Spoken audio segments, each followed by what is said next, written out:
ошол эле азаттыктын өзүңүз айтып кеттиңиз мына. Биз карап чыктык. Сиз бүгүнкү күнү айттыңыз, акча каражаттар бул мындай мамлекетке тиешеси бар каражаттар деп атасыз да. Ал эми ошол эле Азаттык 2-де акыркы чыккан передачада Саймати өзү айтып атат. Бул базардан чыккан акчалар. Себеби Өзбекстандан доллар чыкпайт. Өзбекстандан запрет коюлган. Уруксат алыш керек банктан. Ошондуктан биз Өзбекстандан Кыргызстанга чыгарып, анан Кыргызстандан кайра ошо товар алган жакка жиберилет деген таризде айтканда, бирок жок, бул базардын акчасы деп Айркин өзү айтып атат.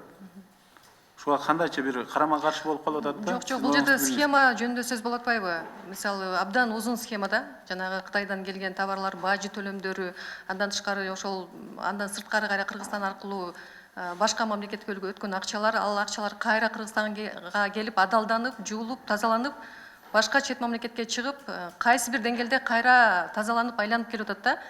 Биз эң негизги баягы коюп жаткан маселе, Кыргызстан ошол арам акчаны адалдап жууп берген кир жуугуч машина өлкө болбошу керек да. Бул мисалы Кыргызстандын аброюна, эл аралык аброюна абдан катуу сокурушу мүмкүн. Мисалы үчүн инвестиция маселесине келгенде делечи, биз анда сыртка кандай мамлекет болуп таанылышыбыз мүмкүн? Айза Тойбаевна, сиз суроого так жооп берсеңиз. Айркин Саймати өзү айтып атат, бул базардын акчасы деп атат. Бирок ал базарга акчалар кантип кирип атат? Бул узун коррупциялык схеманын бир бөлүгү деп атасыз. Мен ошол эле эмени айтып атам, суроо берип атам. Айркин өзү айтып атат, Саймати. Бул базардын акчасы деп. Силер аны моюңарга алыңар келбейт деп, биз комиссия кандай чечиш керек? Себептен эгер жок десеңиз, азыр биз видеону карап көрөлү. Айркин Сайматинин өзүнүн айткан сөзүн дагы карап көрөлү. Ооба, бирок ал базарга акчалар кандай схема менен кирип, кандай чыгып атат, анан ага кимдер жардам берип атат? Маселе ошол жерде да.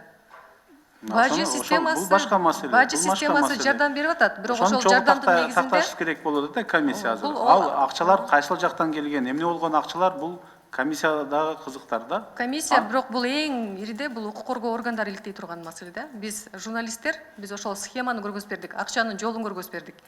Андан ары бул укук коргоо органдарынын гана милдети болуш керек.